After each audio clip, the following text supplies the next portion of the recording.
started with a short story called The Racer. It was about a futuristic automobile race from New York to Los Angeles in which the drivers attempted to kill each other, drive each other off the road, and also could hit pedestrians or knock over anything in sight. And it was a very serious, vicious short story. And I thought, this would be kind of interesting if I turned this into a satirical, ironic comedy, but still held the underlying viciousness.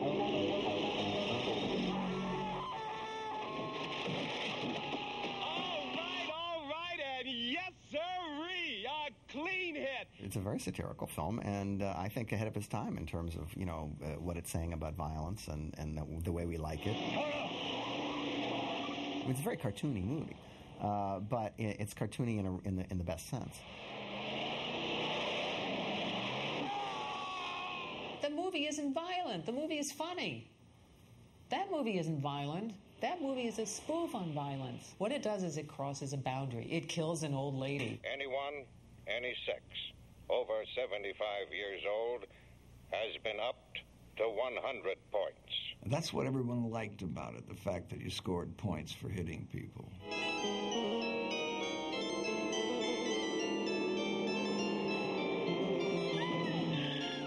If we did it today, we'd have to have the sacrificial girl standing in the middle of the road. We'd have to see her hit, bloody the windshield, and set the wipers going. They're off! Frankenstein, holy Chrysler! Joe has just scored his own pit crew. The cars really were, to me, very, very important. I went to an automotive designer, and I told him what I was looking for with a theme for each car. The gangster car, the Western car, the Nazi car, and he gave me sketches which were wonderful. I then went to a custom car builder and told him I didn't have much money, but what I was going to do, I said I will buy used Volkswagens. And the reason for that was race cars had just converted to having the engine in the rear. And all I had to do was take off the body and have the coach builder build a new body, which didn't cost him very much money, because basically it was just a used Volkswagen. A detour. I really needed that right now. They mostly let the actors drive the cars, and there was no backup cars, no doubles.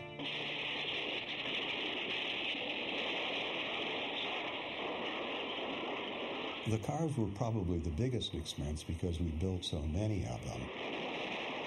But they were just one component. The biggest expense was probably David Carradine's salary. The world doesn't want to be saved. I'm giving you a chance to save one small part of it. Yourself. Who are you anyway? Nobody. David was just finishing Kung Fu. He was a very big television star, but wasn't that well known in motion pictures, and he was my first choice for Frankenstein from the beginning. America loves you, Frankenstein! I have to give Paul Bartel, the director, the credit for bringing in Sylvester Stallone. And as soon as he read, I said, this man is the best heavy I've ever seen. Give it to them, Joe. What, Frankenstein? I'll give you Frankenstein! Matter of fact, I remember talking to my wife, and Julie said, he can be a leading man, too. And I said, no, I don't see him as leading man. I think he's just a good heavy. What we got here is a race, a sporting event, not some kind of daredevil stunt. I want some kind of protection. You should have given us an escort right after Nero got it. Mary Warrenoff was another choice of Paul Bartel. My fans can wish me all the luck they want.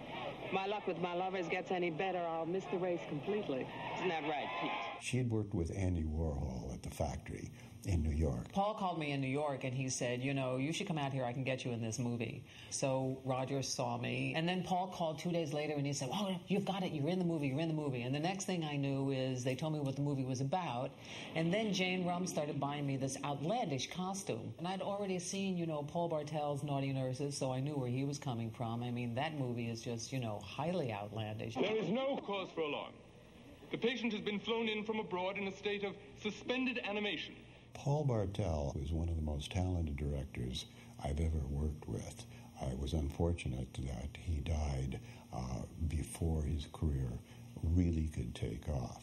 He started with me as a second unit director, and also he was very good with a kind of fey humor, and I thought he did an excellent job. No more questions. Oh, he was great to work with. He had a great sense of humor, and he saw the satire of it. Ladies and gentlemen, Frankenstein has killed our cherished colleague, the deacon of the bipartisan party. The audition with Marty Cove really was wild. He came in, played the role, gay. Sit still, Cleopatra, and stop blocking me. My fans want to see me. That was not in the original concept, yet at the same time it was so wild, and we wanted the picture to be wild, so we said, let's go with it. You don't audition that way unless all of a sudden I felt it to be appropriate. I went for it. You should have gone after that Boy Scout camp like I told you. I tried a goddamn Boy Scout camp. You know how fast those Boy Scouts move? I just played the scene just like this, and I just kind of like just screamed. Bye-bye, baby. Hello, 70 points. I die midway through. If I wasn't so enamored by the whole process, I would have balked in. Why do I have to die? Because you hate dying in a movie early, you know. But it didn't matter because everybody was dying. I want to get on the road, make a few more scores. My bloodlust is fading. I'm almost finished, Calamity, sweetheart. We'll be back on the road in no time. What you say? Blitzkrieg! I was not involved in the first unit production, but I led the second unit. You got 2 seconds to live. And there was considerable action work done after the picture was finished.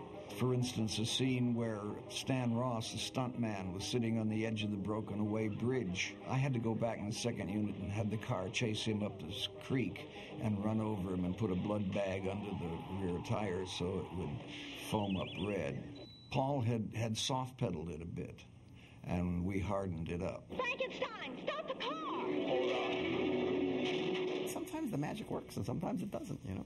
You're trying to create the future on, you know, $1.98. It's really kind of hard. All the costumes were wrong. I mean, not wrong. They were just tight and crunchy. It wasn't the first time I had worn paper and cardboard stuff. The helmet was disgusting, but, you know, that was because it had to hide the stunt driver. Very few of us had things that fit.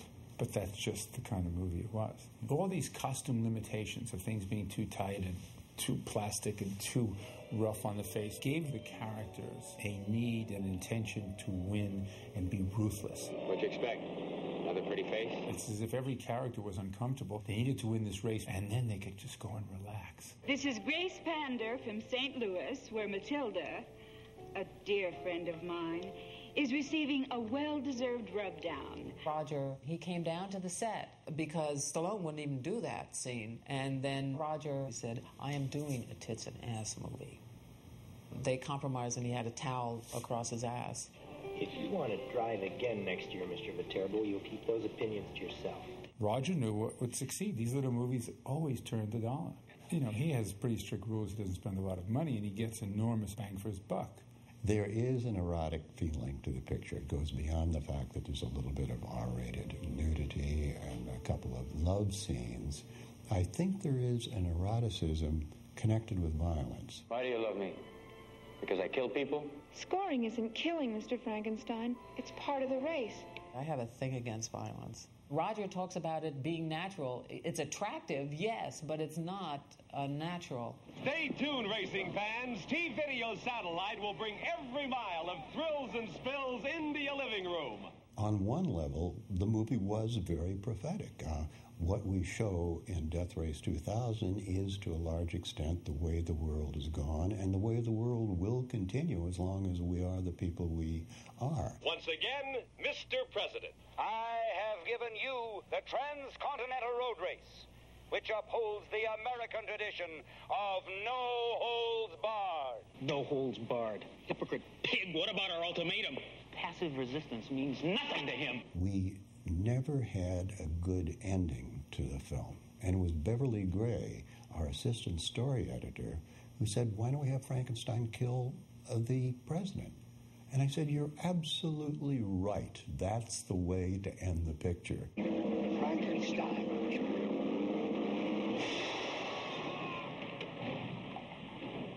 As to political orientation or politically correct, we never thought about that. It just seemed to us the ideal ending to the picture. Mr. and Mrs. President Frankenstein, This is moderately satirical and a pseudo-political film. It took years for people to see that. It had to become an old picture and respected as a result before people saw that clearly. It's a strange phenomenon. It's the cheap B pictures that hold up and the A pictures that fade away. They become these weird cult things, and that's what I am. I'm a cult queen. The reaction was wonderful. Most of my films have been successful. If this one was a smash hit from the beginning for a low-budget film.